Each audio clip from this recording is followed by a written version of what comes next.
Welcome, Team Diva, to another episode of Psychedelic Divas.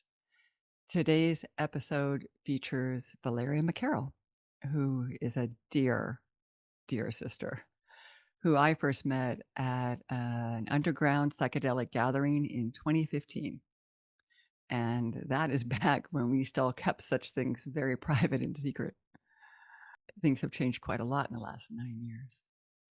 So I had engaged with Valeria throughout that event, but it wasn't until one hot afternoon towards the end of the gathering when we were both in the pool that I actually really spoke with her.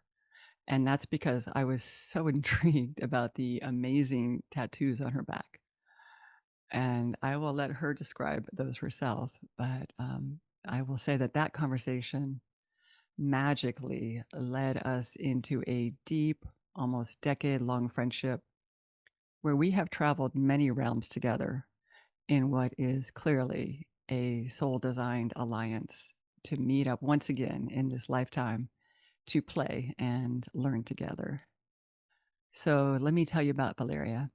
Valeria McCarroll, PhD, LMFT, is a psychedelic educator, writer, and speaker. Formally trained as a guide in expanded states of consciousness, she teaches critical courses on psychedelic humanities to students at the California Institute of Integral Studies. Her formal training includes licensure as a marriage and family therapist, a doctorate in psychology, a certificate in psychedelic therapies and research, as well as thousands of hours of study and practice in a variety of therapeutic and spiritual traditions. Having been in the field of psychedelic work for over a decade, Valeria has developed and taught curriculum for the training of psychedelic guides, as well as having served as a consultant in the synthesis of ethical codes and navigating rupture and repair processes. Her interests lie at the intersection of non-dual wisdom traditions, somatics, psychedelics, and social and transformative justice. She lives in Northern California with her fabulous husband and delightful daughter. So welcome to Psychedelic Divas, Valeria. Thank you for having me, Carla. Delighted Well, to be here. this is going to be such a pleasure, I know. So I want to go back to your back tattoos. I want to start with your back tattoo because I think it says so much about who you are and how you navigate the world. So can you share about where they came from and how you found the artist and what you told him? Sure. So the tattoos you're referring to are the ones that I got in Thailand. At the time that I received them over a period of several years. I had been studying with a teacher of classical Kashmiri Shaivism, on dual Hindu Tantra, and he was a white guy from New Jersey who happened to own land in Thailand. And so I would go there to study with him and then would spend time in Thailand afterwards. And there's a tradition of Thai tattoo that comes through Buddhism, the Thai form of Buddhism called Sakyant. And in that form of tattoo, it's usually done with a long bamboo stick or a long metal rod, and it's tapped by hand into the body as opposed to the way we do it in the West with the tattoo guns. And it's seen as a form of spiritual initiation or empowerment, depending on the symbols you receive. So I found out about this gentleman through the community that I was studying with, and I found my way to his place. To offer that tattoo, you either have to be a current or former Buddhist monk, so you have to have years of study and practice within that tradition. Found my way to his place of residence that was also his tattoo studio, which happened to be a big temple space. And he didn't speak any English. He only spoke Thai. And I went with a friend of mine who was a bodybuilder. And they all thought that my friend wanted the tattoo because he must have been a Muay Thai fighter who wanted, Hanuman or a tiger to improve his prowess. And they were all like, well, no, it's her who wants the tattoo. And once we sort of sorted that out, the first tattoo I got from him was actually on my wrist, and you can see it here. It's a trishul. It's the trident of Shiva. But the ones I later received from him, you don't know what you're going to get, or maybe you do if you speak Thai, but if you only speak English, you don't really know what you're going to receive. The tattoo artist determines what you need. And so I have a lotus in the middle of my back, and then on either side, two 5-line prayers. Each line is written in this traditional Thai ancient Buddhist writing that I can't read. And each line is a different prayer. And I don't actually know which one is which prayer, but I'm told that they're prayers for wellness and spiritual practice and empowerment and family and the things that most people want to be stable in life. So again, this is the kind of thing that most people would not be finding their way to such a thing. And it speaks so much to who you are. It's why I wanted to start there. And it's also what, it's one of those things you're like, oh, am I really going to go swim across the pool and ask this woman, like, oh, tell me about your tattoo? Which is like, but yes, I did. I swam across the pool and I was like, I need to know about this amazing tattoo on your back and what does it mean and you just described that and I was like, who who does this? I need to be her friend.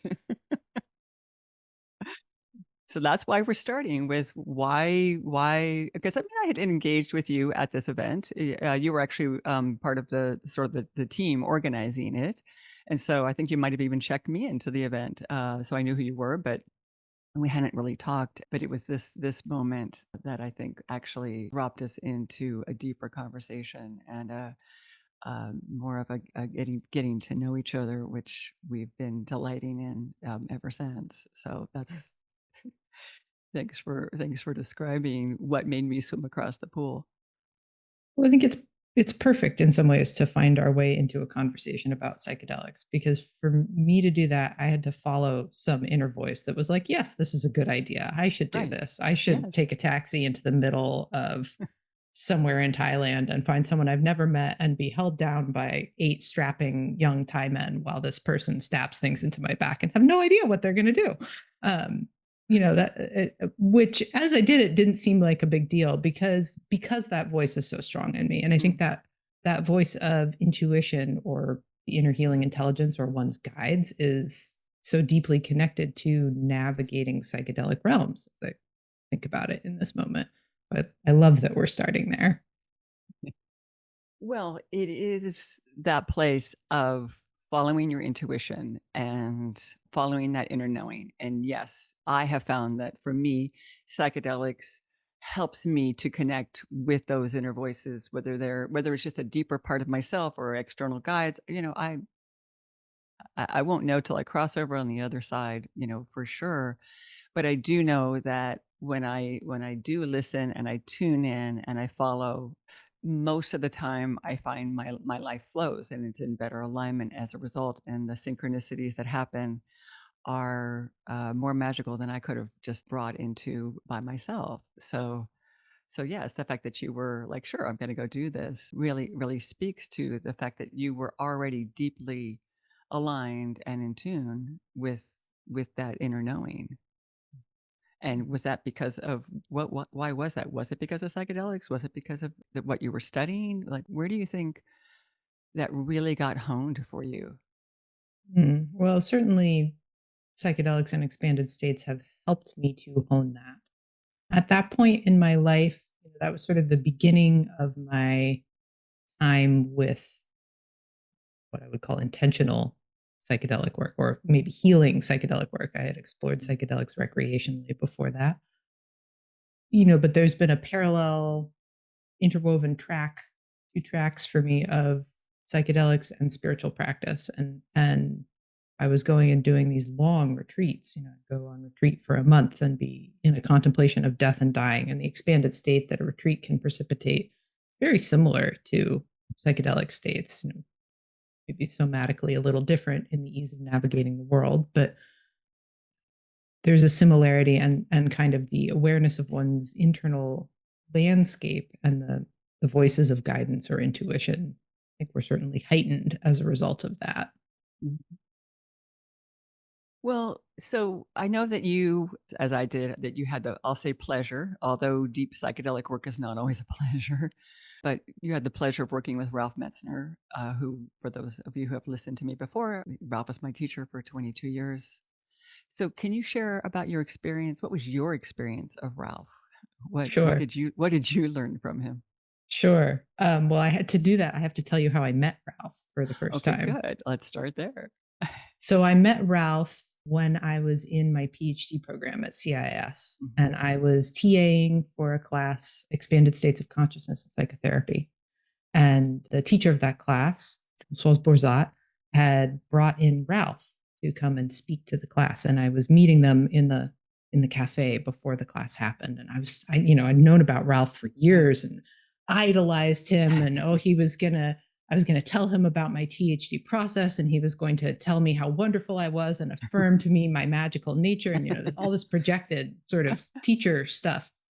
And I walked into the cafe, and there they were, and Francoise introduces me, and here's my student Valeria, and she's in the PhD program, and she's writing a dissertation. And he looks at me, and this is, the dean emeritus of CIS. He looks at me and he Right. goes, "Why on earth would you do a silly thing like that?" And I was so shocked. It was like, "Well, what, didn't you chair the program? Like, wait, like, what are you talking about?" And it was such a challenge both to my image of the teacher, but in that, an invitation ultimately, not in that moment because I didn't quite gather myself to respond, but later to actually be very clear about what my intentions were. As I sort of digested it, it wasn't telling me that was wrong. It was an invitation to be clear about what I was doing and why. And I think that one of the major teachings that I've taken from Ralph is that power of intentionality, and have picked it apart in my own life in so many different ways. And classes I teach at CIS, I hold them within a rites of passage transformative framework. So I'm inviting my students to set an intention at the beginning of the semester. And there are so many gems from Ralph. I could kind of go on, but that's one of the big ones, and that's one of the ones that's very alive in this moment, is the power of intention. And it's certainly where I learned about it. I mean, I had had a decade of recreational fun and playing with in the psychedelic realm without it actually going deeper. Like, just there's a way almost where the medicine's like, yeah, when you're ready, we'll show up fully. And until then, you're going to learn how to navigate and be upright and help people out and, answer the door or be out in nature, or so many things that I learned in that decade of fun and dancing and play. And I mean, really so much that I learned. It was a master course in navigating the psychedelic realm, but not the depths. And then when I met Ralph, I went, oh, and then ever after that, anytime I enter recreational space, the depth is there. And I'm like, I remember like one of the first times being on the dance floor after having worked with him. So, it's MDMA standard, whatever. I'm in my 20s, or 30s, still we. And the voices are talking to me that it's like the door has opened and it's never shut since. And I went, oh, this was missing before. And it was because I didn't have the intention. I didn't have the awakeness, the awareness of that there was more, and they were waiting for me to find it. Mhm. And then they haven't shut up since. No, I don't think they do. No. It's like they get more and more demanding. Like, you should do a podcast. I'm like, I don't want to do a podcast. We don't care. We think you should do a podcast. So here we are. I'm so glad you listened. Thank you. What did you learn in the underground that you think is critical for the above ground practitioners and students to know? Sure. Well, I think it goes both ways. I mean, to me, as part of CIS's first cohort, the certificate in psychedelic therapies and research, and I did that in part because what I was aware of was a lack of connection between above ground, below ground, and really indigenous communities. And in the underground, there's no regulation, which has risks and benefits, because you can try anything, but there are no safety sort of checks and balances, and there are no systems of accountability. That was, I think, one of the major issues I saw in the underground, is the lack of checks and balances, for a better word. And then in the above ground, there's a lot of limitation because you're practicing within a medicalized paradigm that Mhm. is funded by different research interests or interests in maintaining certain kinds of power or commercialism, move to commercialize these what we might call sacraments. Really interesting one, and the force of that in the above ground. The above ground is much more perhaps sway to the overt forces of patriarchal white supremacism. And in below ground, it's also there, but just expressed differently. So I was interested in and still am interested in how do we dialogue across difference? How do we make it safe for the wisdom of the underground to present itself in the above ground and be sanctified, not just as, oh, that's recreational use, but to be curious about there's a body of knowledge that exists below ground that can't really make itself safely visible.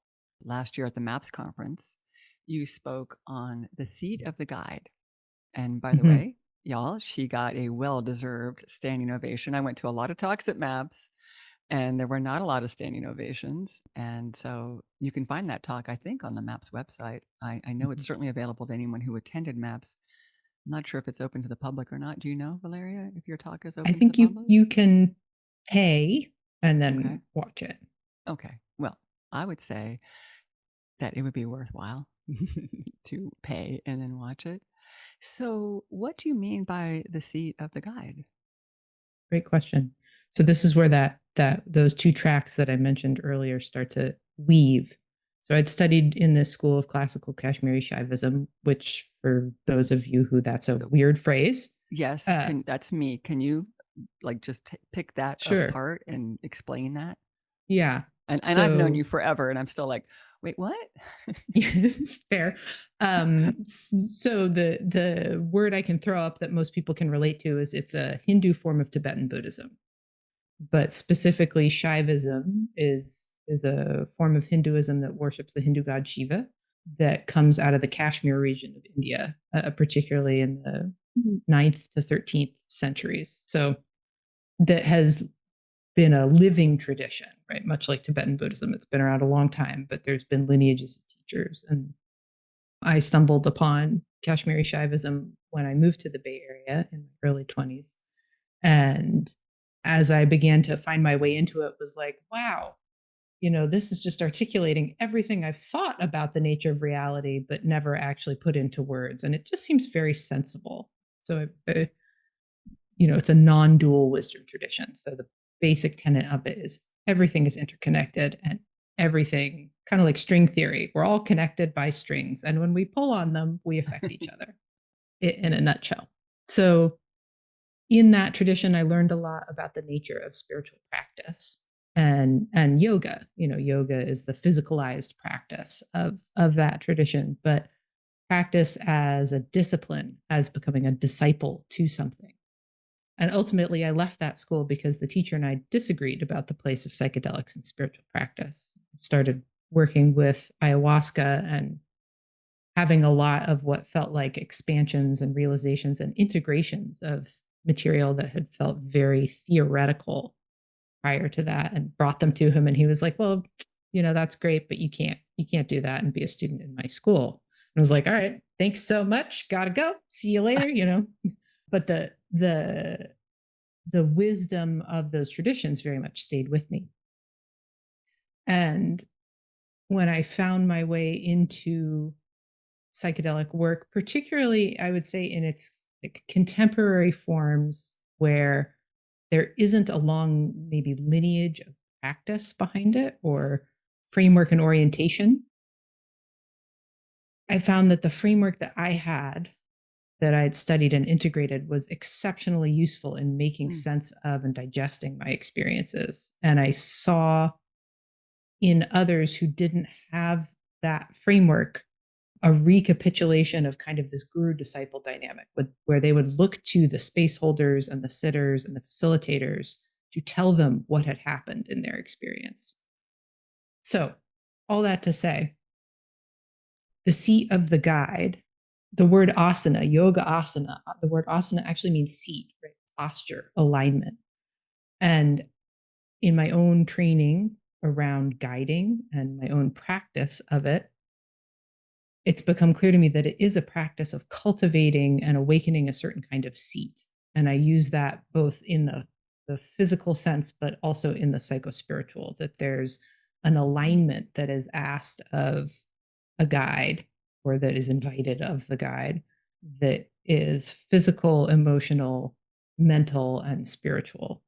And that is not something that happens just because we completed a certificate in psychedelic therapies and research or became a guide in the underground, but it's actually something that's lived in one's daily life and cultivated as an expression of the wholeness of who they are. Now that orientation feels very different to me than I'm a psychedelic assisted psychotherapist and I give people this pill. I don't mean to contrast those two because I think there's a lot of overlap, but part of the reason that I wanted to bring that forward was I see in the Western medicalized model this real lack of and denigration of the spiritual. And that's actually quite concerning to me because we're potentiating mystical experience within a framework that pathologizes it, sort of shuts off the healing potential of it. And so I brought that talk forward at MAPS because I felt compelled to do so. But because I would like to, in that vein of continued conversation, invite forward different ways of thinking about and orienting to the way the dominant framework is holding these roles. And so it obviously spoke to people because, as I said, and it wasn't, you had a full room and you got a standing ovation. And I felt it was because you were speaking to the weaving in of all of this, the cohesion of it. To me, it felt that people were hungry for that and were honoring the fact that you had learned that, we're living that, had learned that, we're living it, and now teaching it. And it felt like the energy in the room was like, oh, this is a voice that's been missing. At least, I projected all of that onto the room. I'll take So it. yeah. But so let's talk about the FDA's earth shaking no to Lycos maps to making MDMA a legal therapeutic psychedelic. So obviously things are still shaking out from that. So here you were, you just said we want to be able to weave in to this medicalized model, space for the sacred, and not without dogma, without putting something onto it for the person, but allowing that the spaciousness for that, and being able to hold that, because if you can't hold that as a guide, then you're not really allowing that experience to be present as much for your client either. But now that the FDA has said, well, we don't quite, this therapeutic aspect of it seems very problematic, and because they don't regulate therapy, it's done in a different agency. And so it seems like what's most likely going to happen, and we will see how this unfolds, is that the trials are going to possibly pull out all therapeutic aspect just to make it a drug trial. And it's like, okay, here you go. So, I mean, we don't know what's going to happen, but this is something that's being discussed. So what are your thoughts about that? Sure. Such a ripe moment. I mean, it reminds me that psychedelics are transdisciplinary phenomena that we cannot really successfully delimit them to one box.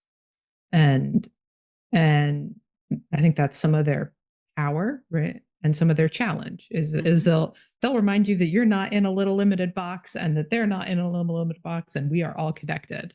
I mean, it's the initiatory challenge of working with psychedelics, maybe. And so, on a level, I'm still digesting. I was as surprised as I think everyone else was. Maybe there were people who weren't surprised. I know there were people who were grateful that psychedelics weren't approved by the FDA. And so I come back to that. That's where I come back to, is like, oh, there actually wasn't cohesion in the field. Right? There was the people who wanted MDMA to be legalized, and the people who didn't want MDMA to be legalized. And even within the field of psychedelics, advocates for the use of psychedelics in safe and healing ways. And so to me, that's symptomatic of something, of what is happening there. Why weren't those people aligned? What didn't get moved through within the field about probably abuses of power or the FDA's issues aside, kind of why wasn't there a united front brought forward? This is sort of, I'm taking an activist perspective, right? It's very hard to accomplish something if there's division within one's community of activists. And so from that perspective, what needs to be addressed or brought into communication and cohesion and alignment in order for the field to move forward collectively? And what are sort of the root issues that haven't been successfully addressed? And to me, it's the same root issues that are in the world at large, right? It's unconscious internalized patriarchy, but where specifically can we be more thoughtful and creative about how we bring into the field systems and structures that support moving differently? So I agree that these were some of the issues that were in the field, that are in the field. It's again why I named this podcast. Actually, I didn't name the podcast. My guides named the podcast Psychedelic Divas, wisdom, psychedelics or the wisdom of the divine feminine, in order to start to try to rebalance. It's not so much about female embodiment. It's about just rebalancing that patriarchal structure. But now that the decision came through the way it did, everything that you just brought up isn't necessarily going to be addressed. Yeah. So it might be, but there's nothing in the way that it feels like instead of the field getting broader, it got way narrower. And it was like, we need to bring a drug to market. How do we do that? And that's antithetical to everything that we've been trained in and talking about and all of those things. So here we are looking at maybe potentially throwing the baby out with the bathwater, the baby being the therapeutic, the sacred, all the aspects, except for the drug's actual impact in your body. Just, it's like, is it safe? Is it not safe? Everything else, I mean, that's the bathwater. And the baby is potentially getting thrown out. So, I mean, we'll see, but that's my worry. I think that's a legit worry. I think it was some of the challenge to begin with of going the drug development route. And I say that with like deep respect and Oh, honor for the people who put absolutely. in the endless hours and incredible hard work that took. You know, there are not great pathways to systemic change embedded in the global landscape because the forces at play in the global landscape are invested in keeping it the same. So that may be true, and to me then there's the underground will continue to likely proliferate, right? So how do we sort of acknowledge what is and be like, okay, this is Yeah. probably what's happening, so how do we reduce harm in the underground and make sure that people are Yes. well educated? Hey, fellow explorers. Thoughtful planning and preparation is the foundation of any successful psychedelic journey. And if something does go wrong, knowing how to navigate that difficult space is essential. That's why I wrote my psychedelic safety guide, including what to do when things go wrong. It's filled with tips and tools for keeping you and your friends as safe as possible. You'll find it at our website, psychedelicdivas.com. Please go get it, read it, and share it. The more we all know, the safer we can keep each other. Thanks. Okay, so the underground's not going to go away. The underground just got empowered. So how do we help people more skillfully navigate that world, which is going to be the only option for many years now? Yeah, what a great question. I mean, how do we both, I would say, consumers and purveyors in the underground, what are ways to help people skillfully navigate there? And then in the above ground, how also to continue to thoughtfully critique, what's happening and make room for change. Uh, to me, that's where the world of academia and psychedelic humanities has a lot to offer. So that's not even something that existed really a decade ago. So you're in it. You're in the world of psychedelic humanities. Hmm. So how would you actually, what's your vision? What's your high dream?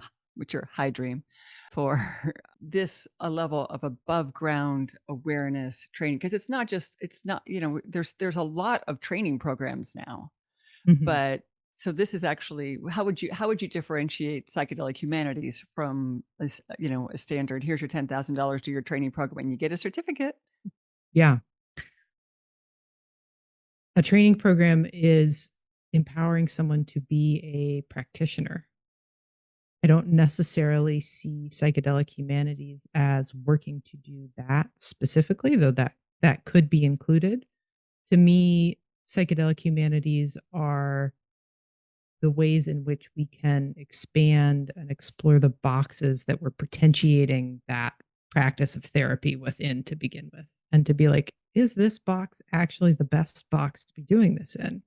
Or might I want to think about some other ways of doing that? For a long time, psychotherapy was based on Freud's idea that a therapist should be opaque to their clients. And then feminist theory came along and was like, hey, look, there's actually a bunch of co created selves that get called forward in any given relational field. And being overt about that is actually helpful to healing, right? So to continue to make space for the voices that are at the edges of our dominant culture and our dominant mindset, that's the work of psychedelic humanities to me. And that work is so necessary because it expands the boundaries of the field. And if we don't do that, we're going to get boxed into drug development.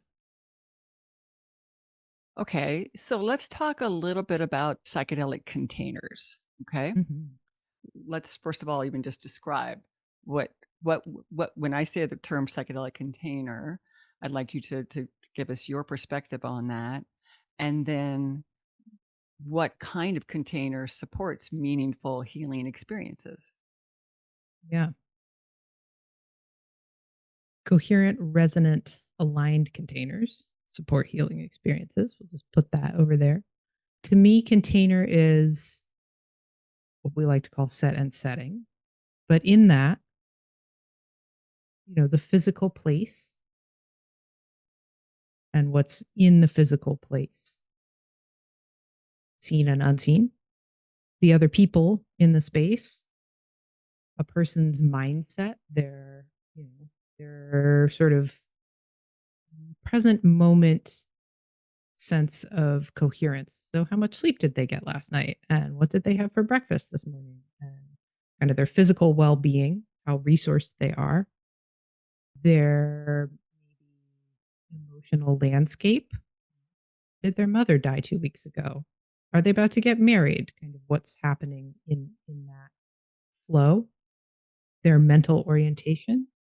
How do they make sense of what constitutes the real?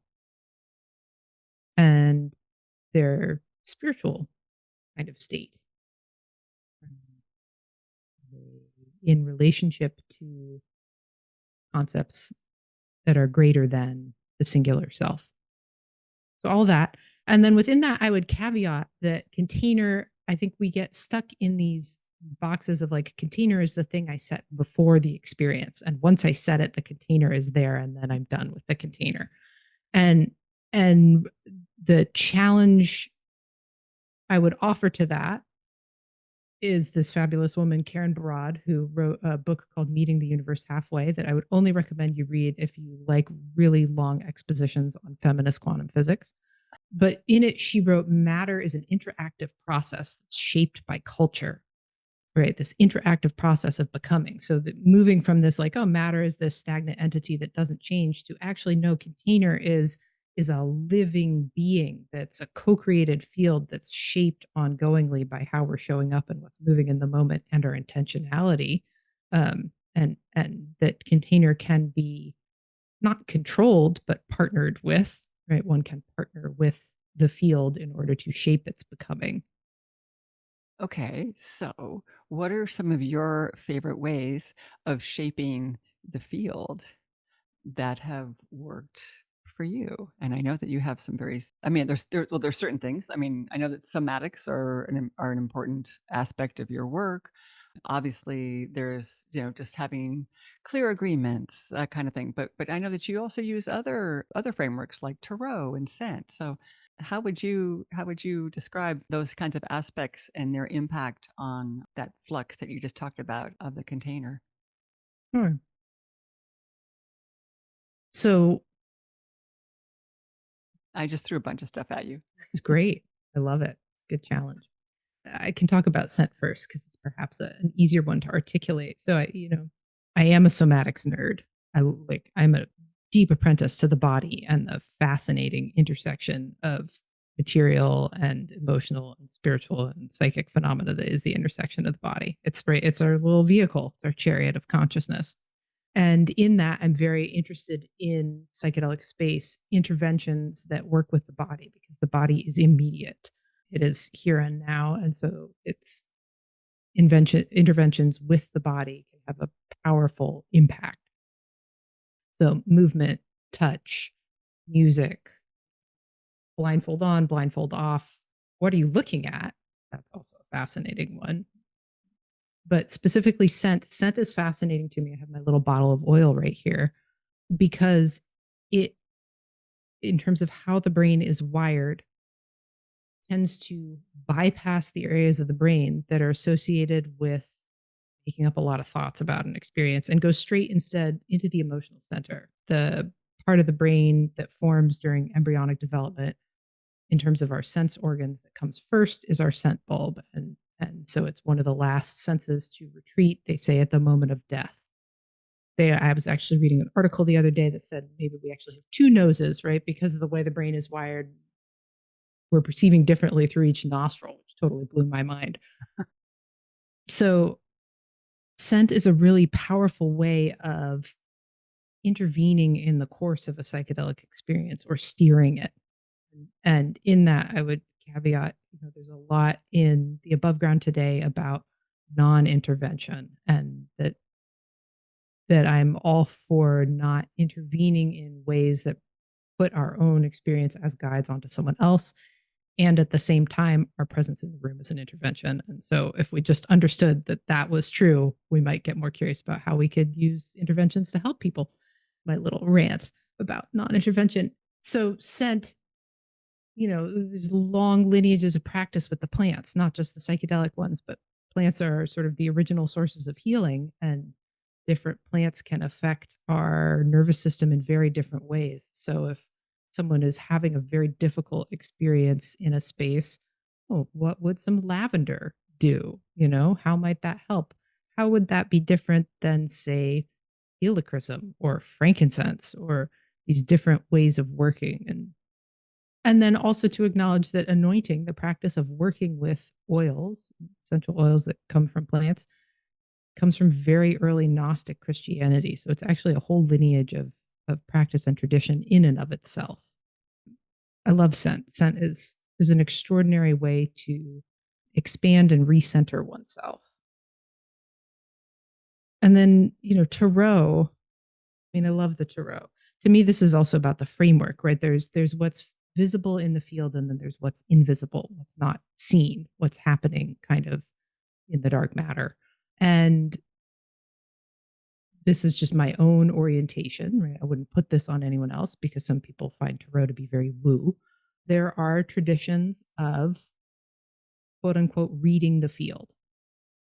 And I think in an ideal situation, that's what a good guide can do is they can read the field, that their body is tuned in, aligned with the frequency of the healing field that is around or the container that is around.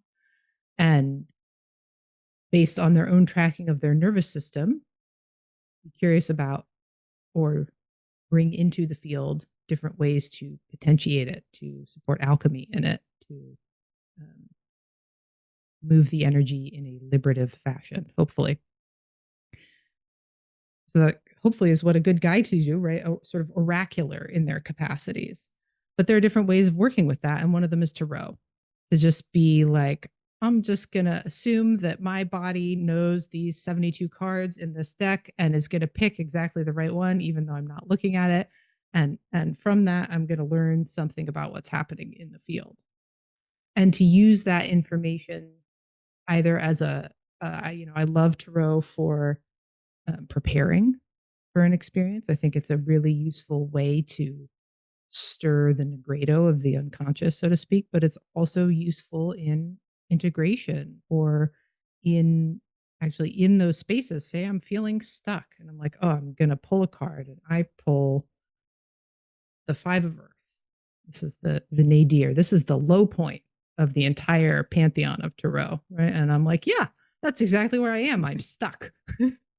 Things are not working, but I know because I've been playing in the tarot that in fact, actually the 5 of Earth is the description of flow, right? Tarot is a system that is in flow, and I know that after the 5 of Earth follows the 6 of Earth, which is beauty, expansion into the heart, the open, integrated heart, right? So I can be oriented to where I am and how I might want to move in a way that can support having a different experience of myself.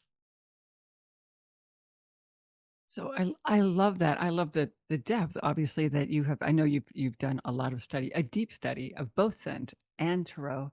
I have not, and I still use. I don't use the tarot as much. I have a couple decks, but I've been using these, just the oracle cards. We have a number of girlfriends who use a lot of these same decks, and there's so many beautiful decks out there. It's a way of bringing in, to me, it's a way of bringing in a little bit of that synchronicity, that magic, that like I want to open to new information being dropped in. And the decks that I've been using are very loud. I would describe them when I first got them. I was like, whoa, you guys are loud. I actually don't ever spread the cards. I just look, they're piled up. The 3 boxes that I use the most are piled up, and I just look at them. I'm like, okay, which one? Bottom, middle, or top? And they're like, middle, number 17. And I'm like, okay. And so I just keep the cards in order because it's the fastest way to, I can read about it in the book, but I also want to see the image. Mhm. And so it's been years now that I've just been like that's how these decks have spoken to me and how I've been using them.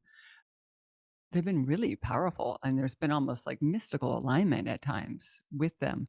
And so I think I love that aspect of like, let's, because we're stepping away, whether we want to or not, we're stepping away for now from the medicalization model, because it's not going to happen for a while, and they're going to make it even more medicalized, and that's fine. They're going to do what they need to do to get this stuff through.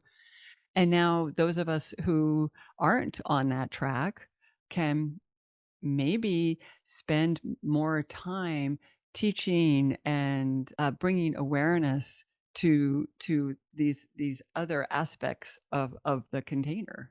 So I know they don't talk about scent. I know they don't talk about oracle cards in the MAPS trials, nor should they. Okay, Mhm. absolutely not. But now we're free to talk about such things, and for those that it speaks to, then that's great, that's beautiful, it's another channel. And for those who are listening to this or who have already tuned out because they're like, whatever, way too woo for me, that's fine also, because you're going to find that's not your container. That container doesn't speak to you. You don't want to do that. And I totally honor that. Everybody, that's, to me, when we talk about creating the container, it's, you want to create a container that feels aligned with you. And so the person you're working with, I think that's the biggest, that's actually the biggest question, is to really sit with the yes of choosing a guide, is to not say yes right away, to sit with, first of all, is the medicine that they are offering, is that the right medicine for me at this time? Is this person the right person? Is this setting the right setting? Is it a group? Is it individual? Like, each of these aspects need to be sat with to find the yes. That to me is that's the first step of creating a safe container for each individual.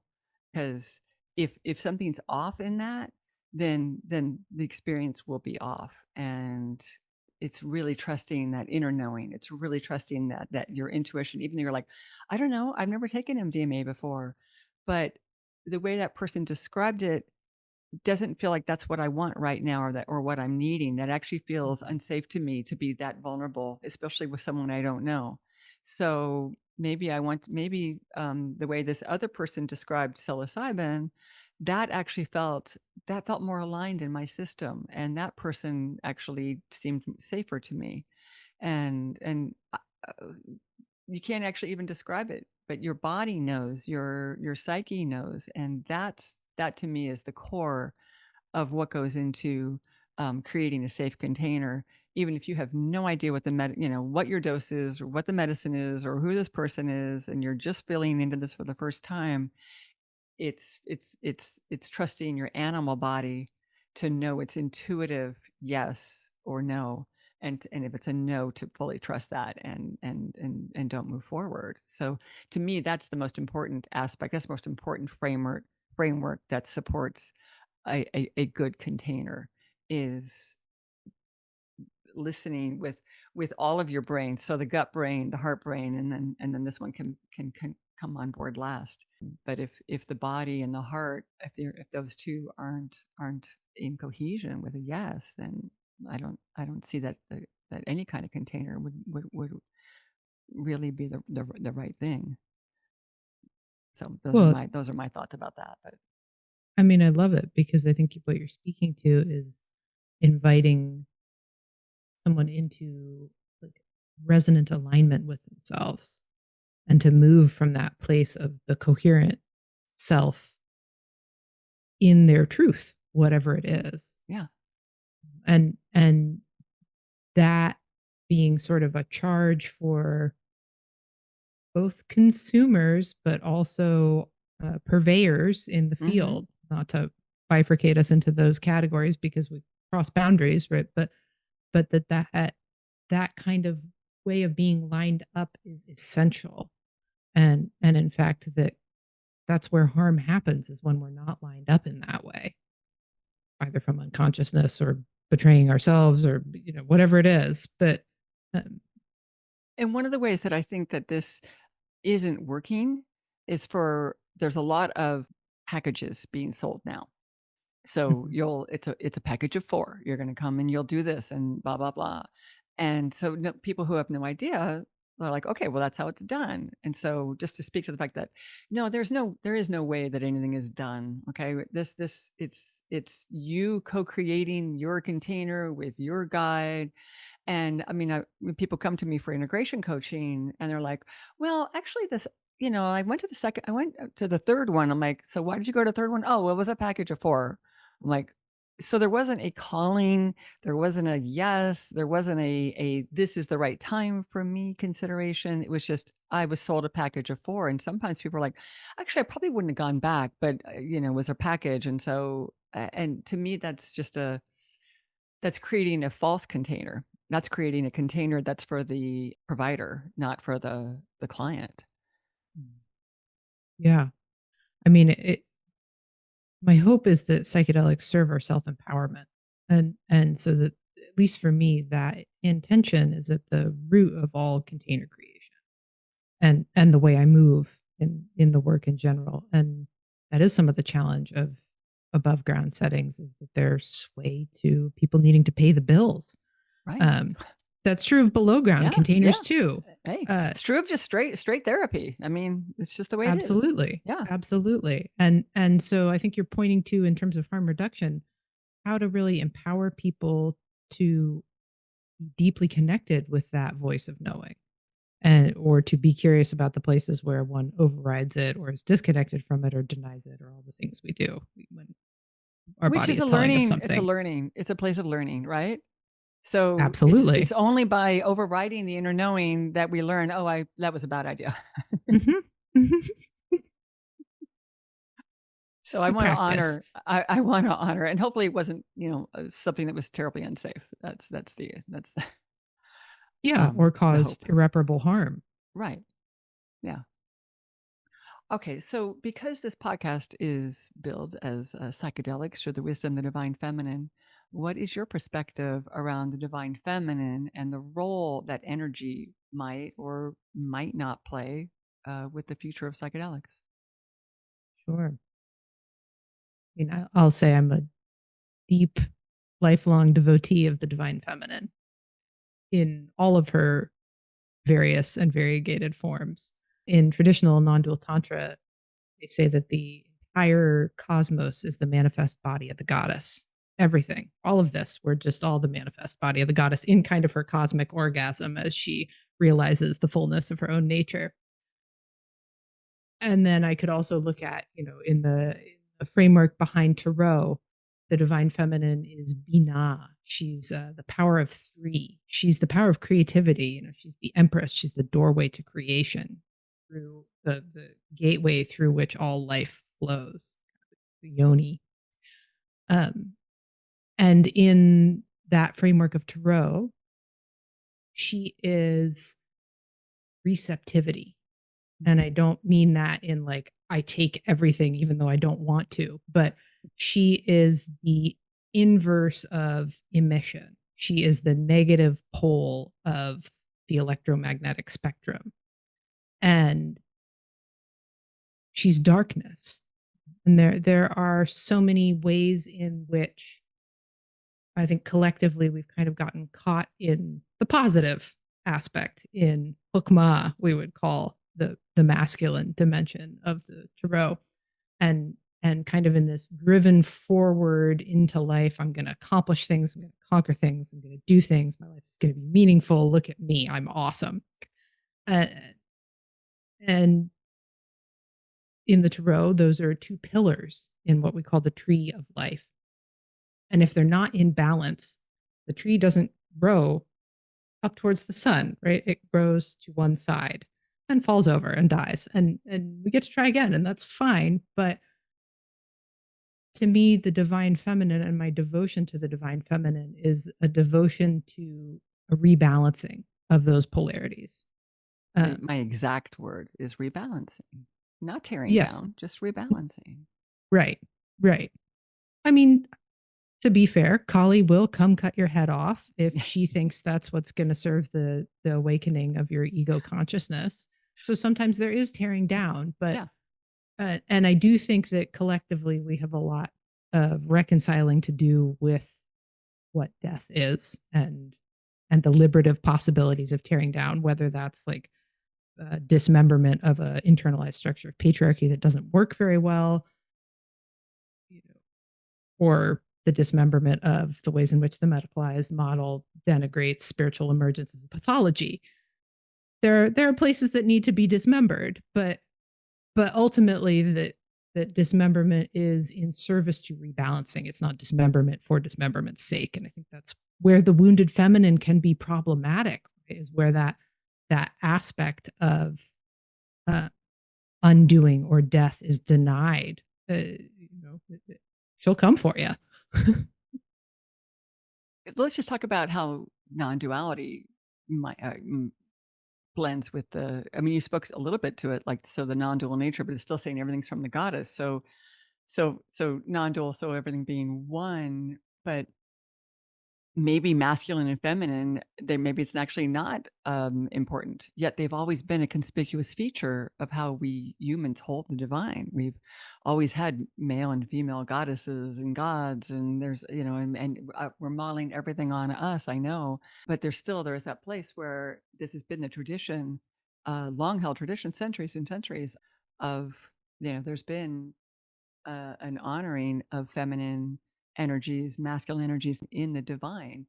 And so I'm just curious, when we actually talking about like psychedelics bringing us into more of the world of non-duality, how would you account for that, or how would you speak to that? Sure. Well, I'll say that in the cosmology of non-dual tantra, before the world is created, everything is just this kind of dark void of nothingness. And there is a universality, but what that cosmology says is, as the universe manifests, it manifests because consciousness in its universality experiences the desire to know itself. And in order to do that, it has to split into two, into perceived and perceiver, right? To comprehend oneself is to self-reflect. And that desire for self-reflection is actually the spiraling electrification that is the Big Bang, that sets the universe in motion.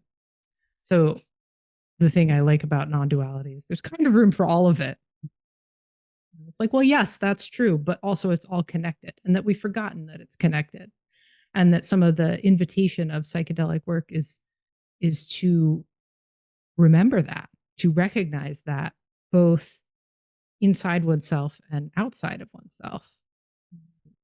I was lucky in my late 20s to be working with psilocybin in an indigenous context in Mexico, and I had a Kundalini awakening, which is from a non-dual perspective in Tantra, kind of the electrification of your poles, and the invitation from the cosmos to awaken to that non-dual nature. So I think the place we get caught collectively is in the male female and in these kind of gendered orientations to our bodies of like, well, I'm a girl, so I must be only feminine. And well, actually, no, you have both. Your cells have both. You are an electromagnetic being, and so there's some deconstruction of the binary that has to happen. That I think psychedelics can be very helpful in examining. Oh, well, this is who I thought I was. Right. Well, maybe I'm not that person. I mean, I know that psychedelics made me look at my own inner feminine and then demanded that I bring more of it out, and it actually didn't feel safe. And it was one of the many times that I find myself on the mat arguing with the voices in my head. But they ultimately, that was correct, because I had been raised, as we all have been raised, in the patriarchy, and then raised to find the things that I excelled in were also sort of on the more the masculine energies. And so I was just naturally kind of holding myself and presenting my energy in more and it was still presenting as a woman. I mean, so it has nothing to do about my gender, but my energy was more masculine. And this switching of that, the demand that by my guides that I switch the energy of that was really important. And it is, and I really respect and honor that where I landed with it. But as I said, at first it didn't feel safe. There's a lot about the feminine that has been, denigrated and made wrong. I mean, even the name of this podcast, there's many people who are like, oh, divas, that's a bad name. That's she's such a diva. And, telling me not to name this podcast that, but I am on a one woman mission to reclaim the word, which is just, again, it's the feminine divine. And that has been denigrated. And until we can fully honor that in proportional balance to the divine masculine, not the toxic masculine, which is currently sort of running rampant, then we're in balance. Then I think we've really got something to work with, and we're not there yet. So I'm committed. That's the work of this podcast. That's what I was shown, and the work that I'm doing. And I think that you have been doing a lot of that same work as well. Yeah. Well, and to honor not just that it felt not safe, but that historically it has not been safe. No, it's not been safe. Right. How many witches were burned in Yeah. in Europe during the witch burning trials? Right. What is it like to be in a woman's body walking down the street? It has not been safe, and ecstatic states of consciousness, like psychedelic experiences, are very threatening to the toxic masculine that is our dominant power structure right now. So it's illegal to read tarot in certain states today, arguably, but it's published by U.S. Games. It's just a game, people. So these transgressive practices of working with the divine feminine are threatening to the norm. Well, that's us.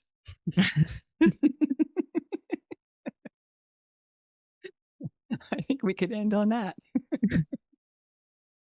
Well, in a loving and compassionate way. in only the very best ways. Mhm.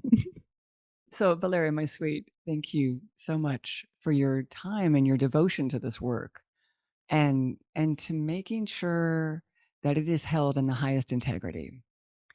So please tell everyone where they can find and follow you. Sure. You can find me on Instagram, uh, Valeria McCarroll, or you can find me on my website, valeriamccarroll.com. Happy to be connected with you both of those places. And they will be in the show notes. And thank you all for listening. I so appreciate you. And if you are finding this podcast interesting, please consider sharing it with your friends. If you are willing, could provide us with a 5-star review either in the podcast world or on YouTube. And it makes all the difference in the world of algorithms. So I always appreciate people who go above and beyond to make that effort. And you can also follow us on Instagram at Psychedelic Divas. So thank you, everyone. Thank you, Valeria. Thank you. And we will see you next time. Thanks.